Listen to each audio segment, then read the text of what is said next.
tiempo es un don, el tiempo es un regalo. El tiempo, usted y yo lo debemos apreciar muchísimo, porque en el espacio de tiempo que todos tenemos, algunos son más productivos que otros. Sí, a veces lo único que se cambia en una vida para que cambie todo a su alrededor es como la apropiación, o más bien como el hecho de poder aprovechar, el aprovechamiento del tiempo. Yo le voy a poner un ejemplo, póngale cuidado. Una persona, yo he tenido conocidos que aquí en Colombia que no consiguen trabajo, y cuando conseguían trabajo los despedían. Y entonces yo me daba cuenta que eran personas perezosas, que llegaban tarde a su trabajo, que no soportaban cualquier cosa que no les gustara. Vivían renunciando al trabajo, vivían cambiando de empleo, porque con algo que no les gustara ya era suficiente para decir yo no quiero más, y se salían del trabajo. Un día uno de ellos se fue para los Estados Unidos y se fue por lo que llaman vulgarmente el hueco. Y entonces él dice que empezó a prosperar. Alguna vez me escribió, alguna vez me llamó y me decía que estaba ahorrando un dinero y que estaba enviando para acá algunos dólares. Y le preguntaba a él, le decía, ¿y cómo estás haciendo? ¿Qué estás haciendo? Me dice, tengo 3 trabajos, tengo 3 turnos y son 18 horas que trabajo, 18. Y tengo 6 horas para descansar, 6 horas para llegar a mi casa, dormir un rato, levantarme, hacerme la comida y volver al primero de mis trabajos.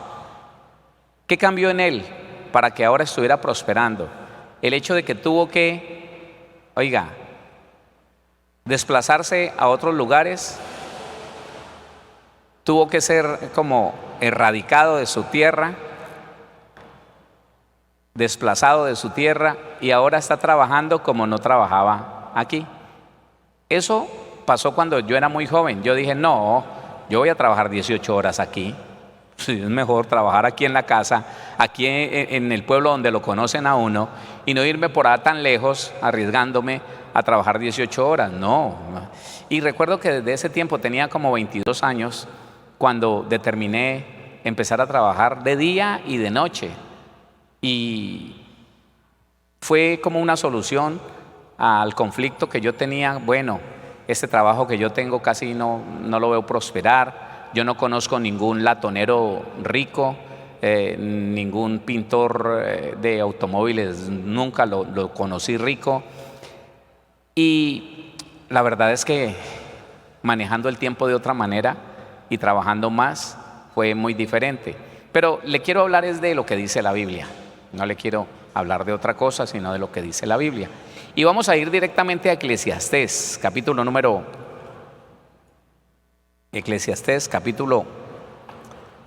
3. Vamos a leer desde el versículo número 1. Y le recuerdo, mi hermano, que estuvimos hablando de diferentes significados de la palabra tiempo. Déjeme recordárselo. Antes de tiempo, ¿cuánto tiempo hace? Tiempo cumplido, en otro tiempo y tiempo señalado.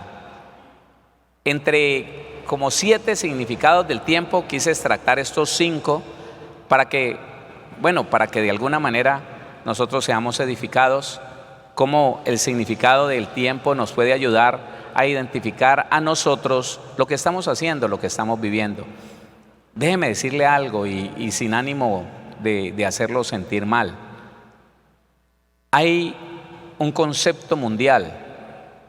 El mundo tiene el concepto de que los colombianos somos perezosos. Yo no acepto eso, pero las estadísticas dicen otra cosa. Dicen que el colombiano trabaja un promedio de 6 horas diarias, y que el norteamericano, por ejemplo, trabaja un promedio de 16 horas diarias. Para nosotros, los hijos y las hijas de Dios, no está en el tiempo en que trabajemos, sino la bendición de Dios que esté sobre nuestra vida. ¿Sí o no? Sin embargo, quiero decirle que ser diligente y ser muy organizado, mejor dicho, administrar muy bien el tiempo es algo que nos va a ayudar. Otra vez, un buen administrador de lo que sea, empezando por el tiempo, es una persona que tiene todas las oportunidades de prosperar. Y se lo digo, no solamente los cristianos, mucho más los cristianos, pero la persona que se esfuerza allá afuera, aunque no conozca al Señor, si no tiene una maldición muy pesada sobre sus hombros, si se esfuerza, si es bien esforzado y trabaja con juicio y administra bien el tiempo, va a prosperar. Sí, va a prosperar, aún en este país, que es una bendición. ¿Cuántos creen que Colombia es una bendición? Entonces dice Eclesiastés capítulo 3, casi que es obligatorio hablar de Eclesiastés 3 cuando vamos a hablar del tiempo. Y dice así: todo tiene su tiempo y todo lo que se quiere debajo del cielo tiene su hora. Otra vez, léalo, póngale atención. Todo, palabras que nos gustan. Todo tiene su tiempo.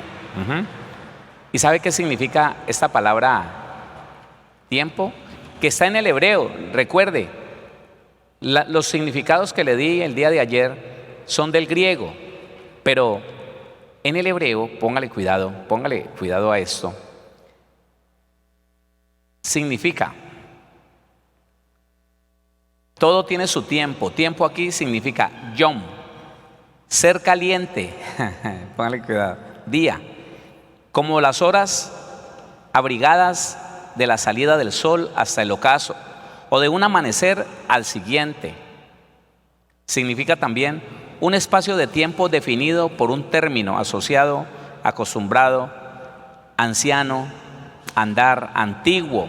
Bueno, entonces lo que quiero que usted tenga claro es que empieza diciendo, todo tiene su momento, su espacio de tiempo, todo tiene su cumplimiento, para que me entienda, todo tiene su momento, su espacio de tiempo, todo lo que usted quiera, y todo lo que se quiere debajo del cielo tiene su hora.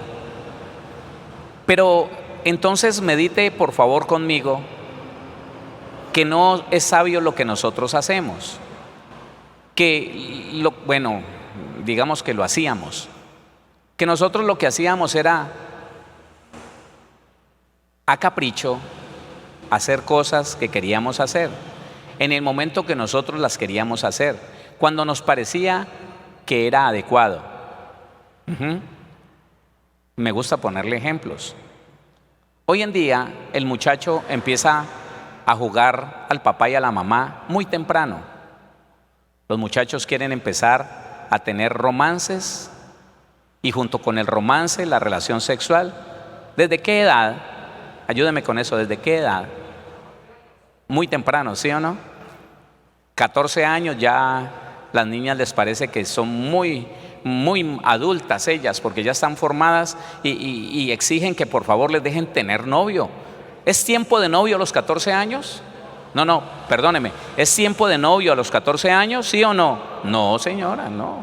No, porque esto implica una cantidad de cosas. El noviazgo o la relación romántica está ligada a la formación de un hogar, a tener hijos, a formar una sociedad conyugal. ¿Es tiempo a los 14, 15, 16, 17 años? No es tiempo. Pero ¿sabe una cosa? Que nosotros los creyentes nos falta tener conceptos claros sobre todos estos temas de la Biblia. Porque si usted pregunta a su alrededor, se va a encontrar con que muchas, y digo muchas familias cristianas, dizque conocedoras de la Biblia, no pueden soportar la presión de sus hijos de 14, 15 y 16 años y les permiten iniciar fuera de tiempo, antes de tiempo. ¿Se acuerda lo de ayer? ¿Se acuerda de los significados del griego? Les permiten a sus hijos empezar una relación romántica antes de tiempo, fuera del tiempo. Y por eso es que vemos aún en medio de las familias, tantos fracasos, tantas vidas en desgracia. Mire, no es culpa de Dios, pero es terrible nosotros ver cómo en una familia, entonces, no, que la niña le resultó embarazada al hermano. Es que estaban yendo yo no sé para dónde y entonces estaban yendo a ensayar, estaban yendo a reuniones ministeriales y por allá resultó entonces dizque en embarazo. Porque nunca los educaron y nunca los controlaron y nunca les enseñaron que hay tiempo para todo y que la edad de la menoría de edad, que la edad de 17, yo digo hermano, que ni siquiera 18 años, que en Colombia se tipifica como una mayoría de edad, ni siquiera a los 18 años usted y yo estamos listos para un romance, para una sociedad conyugal. Pero entonces como no tenemos claridad en esto, el hermano y la hermana, la familia cristiana, le permiten a esa niña empezar a experimentar caricias y besos, abrazos y otras cosas que usted sabe. Y entonces, al final, vea, era que yo creía. No, ¿qué estabas creyendo? Si la Biblia dice que todo tiene su tiempo y debajo del cielo todo tiene su hora. ¿Era hora de romance? No. Pero es que pastor, uno no tiene que ser tampoco tan rígido. Bueno, entonces lleve pues, está bien. Ahora sabe qué tiene que hacer. Después de que el Señor nos llamó a salir de la maldición, ahora vamos a tener que ver, no, ni usted ni yo, no, ni usted ni yo. Ahora ellos van a tener que ver cómo en su familia se engendra un hijo en pecado. Ahora están en el riesgo de que ese niño salga enfermo, con problemas físicos, con problemas de los órganos mentales. ¿Por qué? Porque no atendemos a la Biblia cuando nos dice, espérese, todo tiene su tiempo y todo debajo del cielo tiene su hora. Escúcheme, no es tiempo de romances. ¿Cuál es el tiempo del romance? A mí me gustaría que usted escuchara un podcast en cuanto esto está en Radio Auténtica Villavicencio, así encuentra usted en TuneIn y en muchas aplicaciones, donde tenemos una entrevista con un médico sobre la madurez del cerebro del muchacho, que no se va dando sino a los 24 años, entre los 24, 23 y 25 años. Que mientras que ese lóbulo frontal no se madura, el muchacho no tiene la capacidad de reconocer qué consecuencias le va a traer la decisión que está tomando.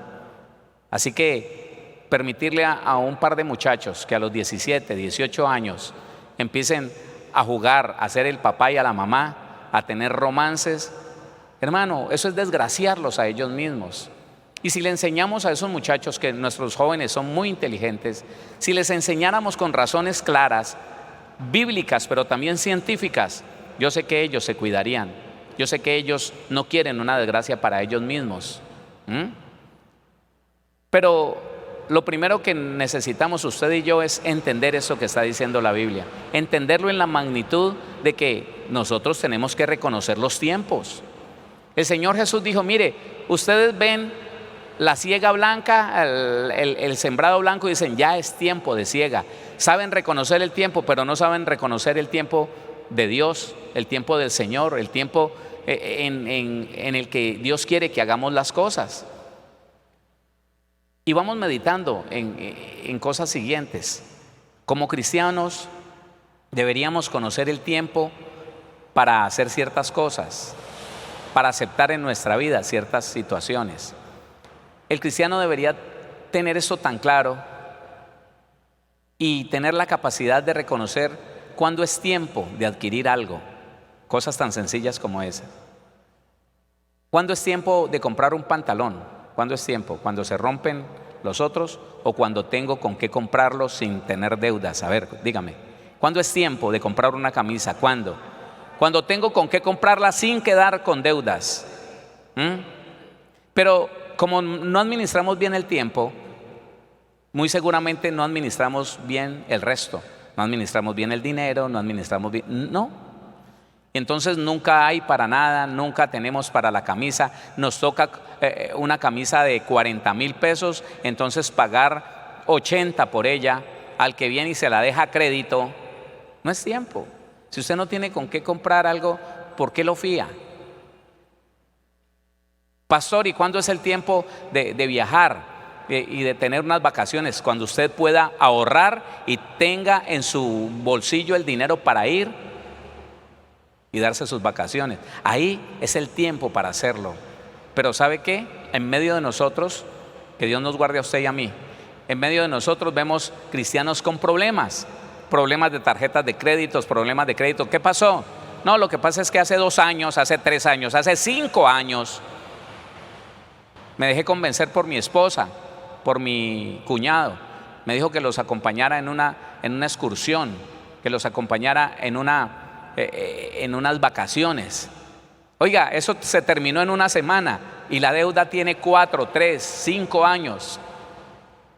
Oiga, ¿eso está bien? Le pregunto, ¿eso está bien? No, hermano. Mire, todo tiene su tiempo y debajo del cielo todo tiene su hora. Apliquémoslo. A familias cristianas que hoy en día tienen muchachos de 30 años y más de 30 años y están en la casa causando dificultades, causando problemas.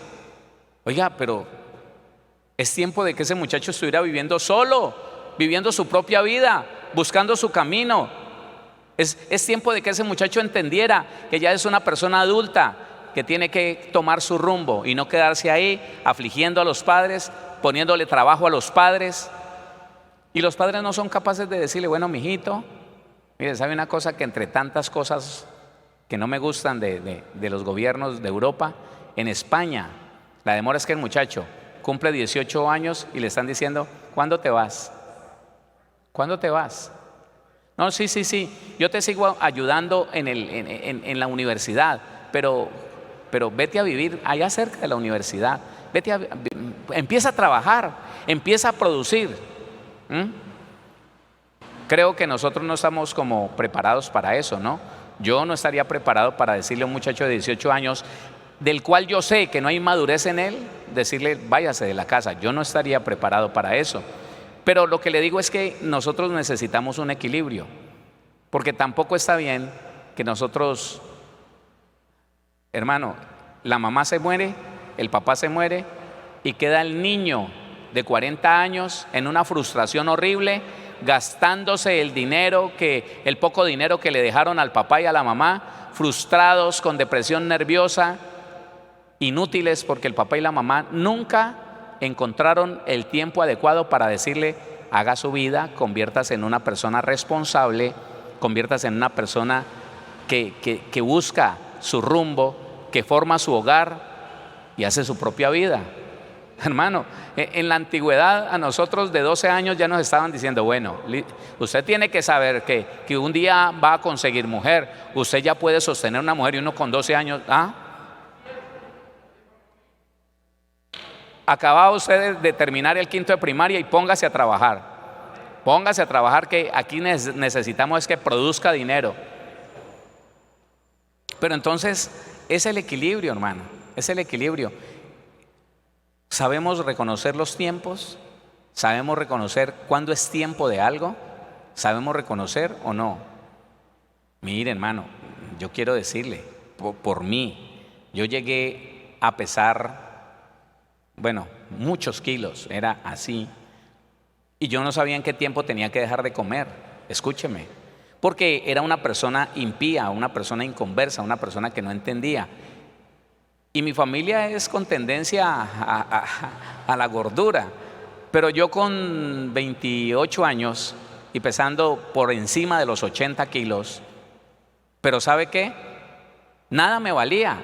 Llegaba el desayuno y me comía un buen plato, a las 10 de la mañana me comía otra cosa, a las 12 del día el almuerzo, llegaban las 3 de la tarde y avena con buñuelo, avena con aborrajados. Y yo mantenía lleno, hermano, en serio, mantenía lleno, me acostaba lleno y me levantaba lleno y todo el tiempo era echándole encima de la llenura. Y una vez, óigame, mi papá me dijo, ya es tiempo que empiece a pensar. en rebajar. Ya es tiempo en que empiece a pensar en rebajar, mijito, me dijo mi papá, con 28, con 30 años. Ya es tiempo que empiece a pensar en rebajar. Yo lo veo muy gordo, mijo. Después se va a ahogar. Y como el trabajo era físico, en un taller el trabajo es físico, después se va a ahogar haciendo este trabajo, mijo. Y yo, Pero es por eso, hermano. Como no creyentes, bueno, listo. Pero ahora como creyentes, esforcémonos por reconocer los tiempos. Esforcémonos por empezar a organizar nuestra vida. Es tiempo de levantarse, levántese, hermano. ¿Por qué dormir hasta las 6 si nos coge la tarde? No, le pregunto, ¿por qué uno insiste en levantarse a las 6 si todo el mes pasado al levantarse a las 6 no le alcanzó el tiempo y le cogió la tarde? Pero seguimos insistiendo en levantarnos a las 6, aunque sabemos que al final estamos corriendo para llegar rápido a la oficina, para llegar. Es tiempo de levantarse media hora más temprano, ¿o no? Pero mire, lo que quiero es como hacerle consciente de que muchos de nosotros, de pronto usted no, pero a su alrededor puede tener personas que insisten en no reconocer el tiempo en que están. Yo me convertí al Señor,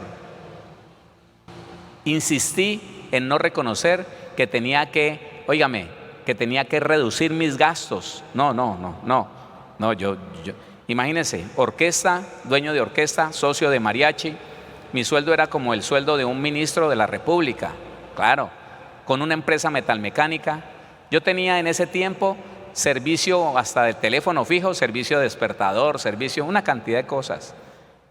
Y llego a la vida cristiana, entrego la orquesta, eso se deshace, entrego el mariachi, entrego mi sociedad, me quedo nada más con la empresa metalmecánica, reparación de autobuses, y yo no quería soltar, hermano, esa comodidad, y empiezo a sentirme alcanzado, pero qué duro, hermano, qué duro, y con ese cuento que me vendieron a mí, usted es un hijo de Dios, Dios le va a proveer, aunque no tenga la orquesta y no tenga el mariachi, que eso era un producido impresionante. ¿Sabe una cosa? Para que tenga idea del tiempo que me tocó a mí en la música, nosotros cobrábamos más caro por una serenata de 7 canciones de lo que las cobran hoy en día, y le estoy hablando de hace 23, 22 años. Cobrábamos más caro aquí en el Valle del Cauca, allí en la ciudad de Tuluá. Hoy en día, le preguntaba yo allá en Villavicencio, un mariachi de calidad, bueno. ¿Y cuánto vale la serenata? 120,000 pesos. Nosotros en ese tiempo cobrábamos 150,000 y en los días festivos hasta más. Pero entonces ese dinero me hizo creer a mí que porque era hijo de Dios, que Él me iba a dar lo mismo. No entendía que en el proceso de perfeccionamiento yo tengo que ajustar los tiempos, y no solamente los tiempos, sino todo, absolutamente todo lo que hace parte de mi vida. ¿Usted ha entendido eso? Yo no lo entendí.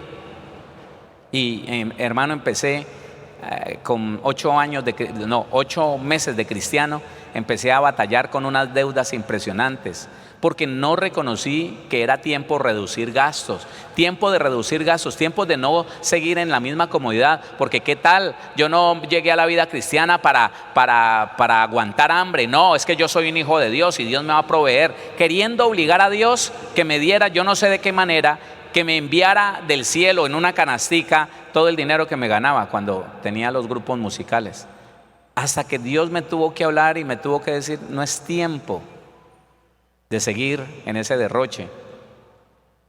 Héctor, administra bien lo que tienes. Y me tocó tomar una hoja, escribir cuánto me ganaba, cuánto me gastaba, y me di cuenta el desfase tan horrible. Pero solo cuando determiné que era tiempo de ajustar mi economía, entonces pude empezar a pensar en detener la deuda que tenía encima. Pero el cristiano, mi hermano, a veces no quiere reconocer que es tiempo de buscar ayuda. Los hogares se están destruyendo. Y si ella le dice a él: mi amor, busquemos ayuda, mire que este problema ha permanecido durante muchos años y ya tenemos mucho tiempo de cristiano. No, yo no tengo por qué ir a contarle mi problema a ningún hombre. Bueno, entonces, que su hogar se destruya, que su hogar zozobre. No, ¿por qué? Lo que pasa es que si usted cambiara, y ella dice, no, mi amor, pero cambie usted, ahí sí se van a quedar. Necesitamos reconocer cuando es tiempo de buscar ayuda, cuando es tiempo de arrepentirnos. En eso yo quiero que usted ponga atención. El cristiano debería tener claridad en que el tiempo del arrepentimiento es hoy. Pastor, yo ya me arrepentí. No. Escuche lo que le digo. El tiempo de arrepentimiento es hoy. El tiempo de arrepentimiento es mañana, es pasado mañana y es todos los días. ¿Por qué? Sencillamente porque la palabra arrepentimiento significa cambio de pensamiento. Y usted y yo todos los días deberíamos cambiar un poquito el pensamiento que tenemos. ¿Sabe por qué? Porque yo no sé usted, pero yo todos los días entiendo un poquito mejor la Biblia. ¿Usted también? Así sea un poquito. Y con ese poquito que yo lo entiendo mejor, entonces ¿sabe qué? Veo la necesidad de cambiar en algo mi pensamiento. No. Esto que yo hacía no está bien. Esto que yo pensaba no está bien. Aquella práctica que yo hacía la puedo mejorar. Puedo ser mejor en esto. Ese es como lo que la Biblia llama arrepentimiento, un cambio de pensamiento, y ese cambio tiene que ser continuo. Pero ¿sabe qué? ¿Sabe que a veces la jactancia de uno lo lleva a decir, no, yo ya me arrepentí, yo no tengo de qué arrepentirme, yo ya me arrepentí, ¿qué le pasa? Yo me arrepentí sinceramente y yo no tengo nada que cambiar, estoy perfecto, yo desde que hice la oración de fe estoy perfecto. Es mentira. Por eso el proceso en que usted y yo estamos se llama proceso de perfeccionamiento. ¿Cuántos están en ese proceso? Bueno, entonces significa que hoy y todos los días es tiempo de arrepentimiento, es tiempo de reconocer las cosas que al Señor no le agradan y corregirlas. ¿Quién dice amén a eso? Bueno, entonces estamos en el primer versículo de Eclesiastés, capítulo número 3. Lo voy a leer, el versículo número 2. Bueno, desde el 1, todo tiene su tiempo y todo lo que se quiere. ¿Qué quiere usted? Por favor, ¿qué quiere usted? Le digo que he querido siempre, ¿sí? Y usted allí piensa en lo que usted ha querido. Póngalo delante del Señor lo que usted ha querido. Yo desde muy joven siempre quise tener un pedacito de tierra, óigame, un pedacito de tierra donde hubiera un nacedero. A mí me gusta mucho el agua. Soy de los que es capaz de permanecer toda la noche sumergido en un agua natural. Me gusta mucho el agua.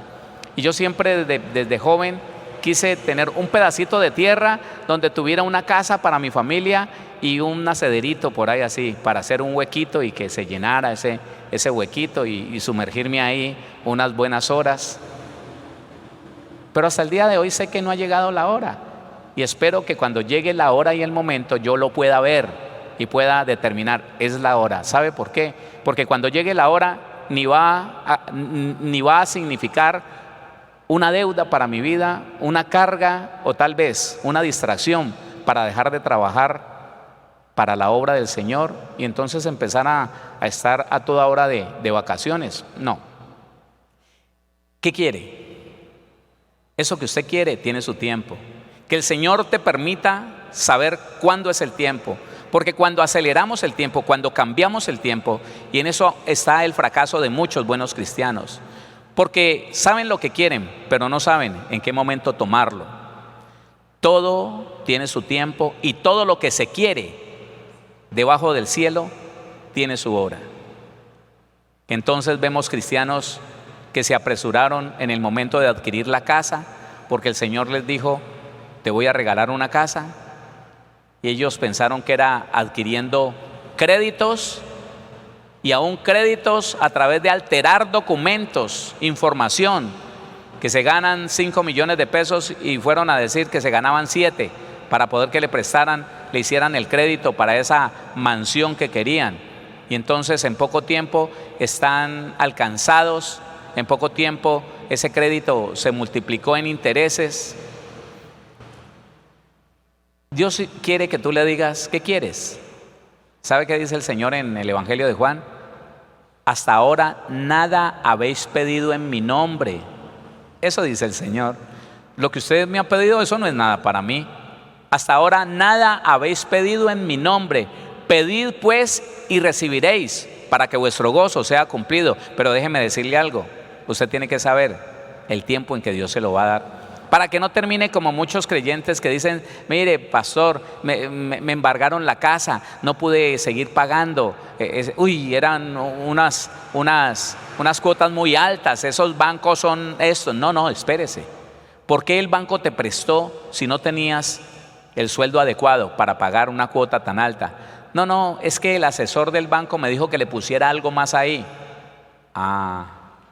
Entonces tú adquiriste esa casa, Dios no te la regaló. Tú la adquiriste en un tiempo inadecuado, porque hubieras esperado el tiempo, te habrías dado cuenta que el tiempo de Dios es cuando todo, escúcheme, todo se da y nada estorba. Diciendo la verdad, todas las cosas se dan y usted puede tener la casa que pueda pagar. Porque es que a veces también aspiramos a cosas que no nos ha llegado el tiempo de obtener. En eso también, cuando uno se quiere poner un pantalón que no le ha llegado el tiempo para obtenerlo, un carro, que es que yo quiero el mejor carro, pero Dios no te ha dado la capacidad de obtenerlo. No es tiempo de deudas, no es tiempo de créditos, no es tiempo de compromisos que Dios no te ha llevado a tener. Entonces, todo lo que se quiere, tú quieres cosas, yo quiero cosas, sí, pero ¿sabe qué? Las quiero en el tiempo de Dios para que no se me conviertan en un problema. ¿Usted también? Las quiero en el tiempo de Dios para que no se me conviertan en una carga. Las quiero en el tiempo de Dios para que no venga el diablo y gane ventaja sobre ese gusto, sobre ese deseo que tenía y que me apresuré en el tiempo. Dele la gloria al Señor. Dele la gloria a Dios. Quiero decirle otra cosa. Conozco personas, esposos, que Dios me dijo cuando los vi: ellos son el uno para el otro. Póngale cuidado. Pero ellos tomaron decisiones y sin conocerse mucho y sin hacer el proceso prematrimonial se casaron y empezaron los problemas inmediatamente y las dificultades crecieron y se separaron. Entonces, no una vez, muchas veces he ido a la presencia del Señor, no a reclamarle, a preguntarle con ruego y súplica: Señor, dime por favor, ¿qué pasó? Tú me dijiste que era el uno para el otro. Tú me lo dijiste, Señor. ¿Qué pasó? ¿Por qué hoy están separados y no tienen sino 1 año y medio de casados? ¿Y sabe cuál ha sido la respuesta del Señor? En la gran mayoría de las veces que le he preguntado sobre la separación de unos esposos: Héctor, el tiempo. Alteraron mi tiempo, tomaron decisiones y no esperaron mi tiempo. Por sus deseos, por sus anhelos, por su gusto, tomaron el tiempo que ellos quisieron. Trataron el tiempo como que fuera de ellos. Y el tiempo no es de ellos, el tiempo es mío.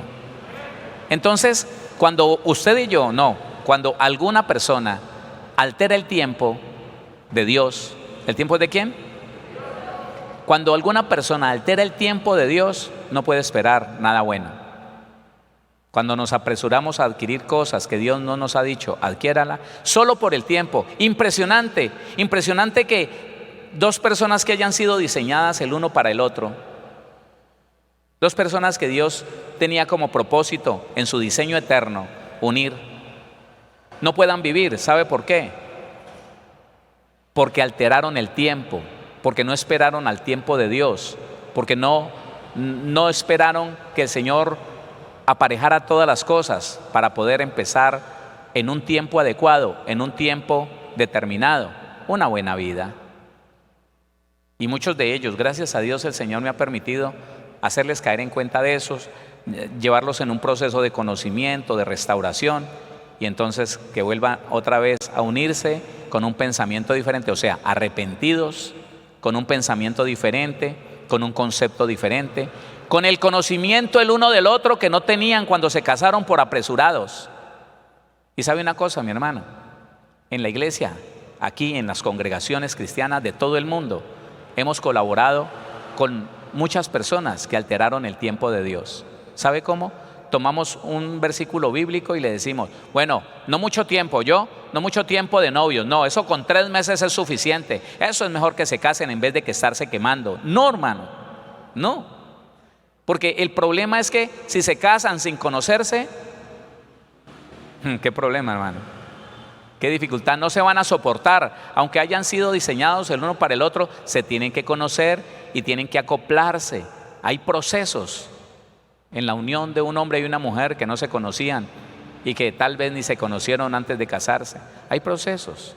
Déjeme, trato de avanzar y bueno, todo tiene su tiempo y todo lo que se quiere, todo lo que usted quiere, debajo de este cielo, tiene su hora. Que el Señor nos ayude a ver el tiempo adecuado, el tiempo preciso para todo lo que queremos. 2, tiempo de nacer y tiempo de morir. Escuche, escuche. Entre el tiempo de nacer y el tiempo de morir hay un tiempo medible. Podrán ser 80 años, 85, 90, 92, 94, 96, 100 años. Pero hay que entender que en ese tiempo de nacer y el tiempo de morir, entre ese tiempo hay una cantidad de oportunidades para usted y para mí, para todo ser humano, pero también hay una gran cantidad de cosas que pueden haber sido sembradas en tu vida y en mi vida. Cosas, escúchame, cosas que pusieron nuestros antepasados, cosas que nuestros padres nos enseñaron, que nos transfirieron por información genética, que nos transfirieron por información espiritual, cosas que, como lo dice lo siguiente de este versículo, pueden estar formando parte de nuestra vida como una cosecha. Y estoy hablando de enfermedades, y estoy hablando de maldiciones, y estoy hablando de escasez financiera. Mire lo que dice el versículo 2.